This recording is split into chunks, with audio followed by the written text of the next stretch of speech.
Good. All right, what we're doing here is we're going to be taking out the starter generator on a 2003 Yamaha G16 golf cart. What we had in the issue was when you were hitting the pedal, there were times where the cart would start and go perfectly fine, but then there's other times where you're hitting the pedal and nothing is happening. That led me to first look, and then if you take the camera here, the pedal. And underneath this pedal, there is a button switch that engages all of this here. That was the first thing because that's the cheapest thing to look at. That wasn't it. The next is this right here, the solenoid. This solenoid also can cause intermittent. If the solenoid's starting to go bad, that will also cause the pedal to not work. This is a good solenoid. We tested this with the voltmeter and different things like that, and it's passing signal fine. So that wasn't it. So then that led us to the starter generator. So starting here, the first step is, if we look here, the first step is to make sure you remove your ground. Okay, I already had it pre-loosened. Don't worry, I don't drive the cart with it loose like that. Okay, so now that your power is off, then all you have to do now, most of your focus is right here. So the first thing is you get this clip, you push that little button down, that pops right out. That's the next step. Once you have that, what you're going to need is a 17 millimeter. That's for these big ones. 17 millimeter there.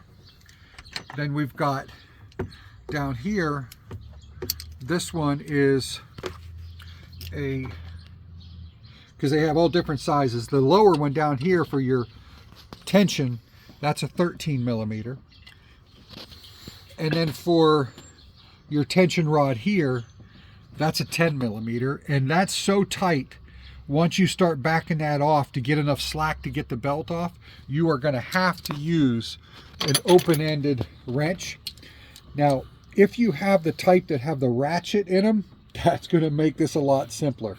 If not, you're going to be here a while going click, click, click, little by little.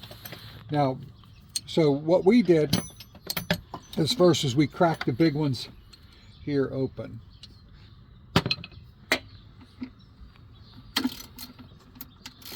You just crack those open like that.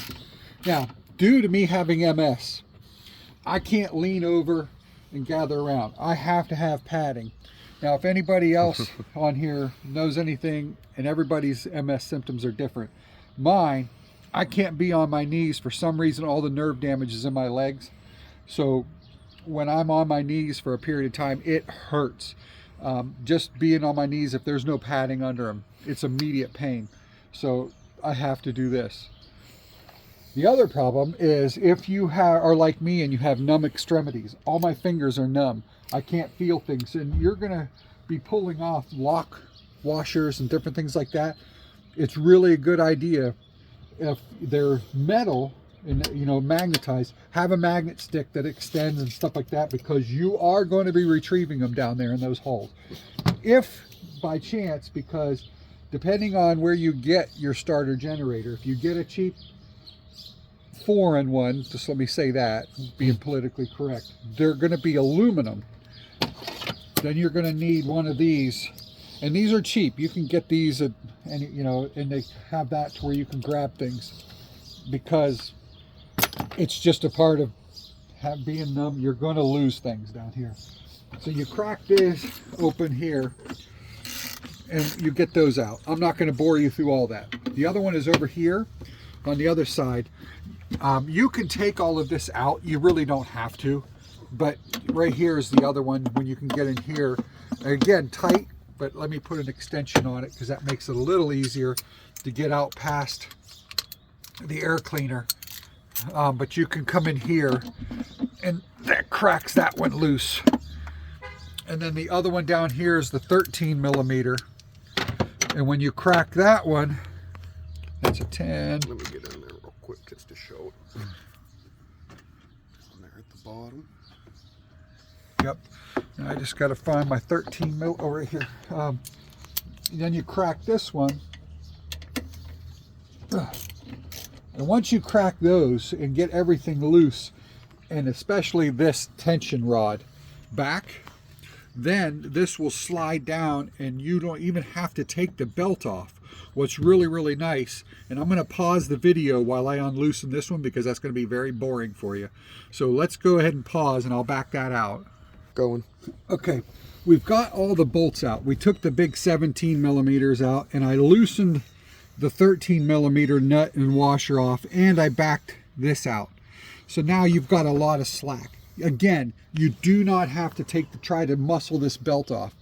But I wanted to show you right here, this bolt here, this one here where I'm tapping with my thumb is one of those square ones where it slots in from the backside. So if I finagle this and wiggle it and push that bolt out, it's tight and you have to get your fingers in on this backside through here, and it's really tight. So again, do not be afraid to ask for help. But once you see now, if you wiggle it around, I can start pushing it out and it'll come out. And then let me push that here, and then so you can see it's coming out the backside there. And I'm trying not to drop it. Now see how tight that was? Again, don't be afraid to ask for help if that's going to be too tough. But once you get that out, then all you have to do then is you can grab this thing and twist it up. Again, I haven't even unhooked the cables yet because they're easy to do once it's out. So if I slide this back out, all I have to do then is flip it down into its nose and pull this butt up and around, and there's all my cables. Now, a good idea, in case you're not going to remember, take a picture of this before you do it, because you do not want to get these mixed up, because your hot is actually on the side. This does not come off at all. This just stays attached. They come like this, so do not loosen the red one. This is your ground, okay, and this is your hot over here. Now mine, I can tell the difference because my hot has the rubber grommet where my ground doesn't. So that's how I knew the difference. You take those two off, and remember, you do not touch this, and boom, you're out.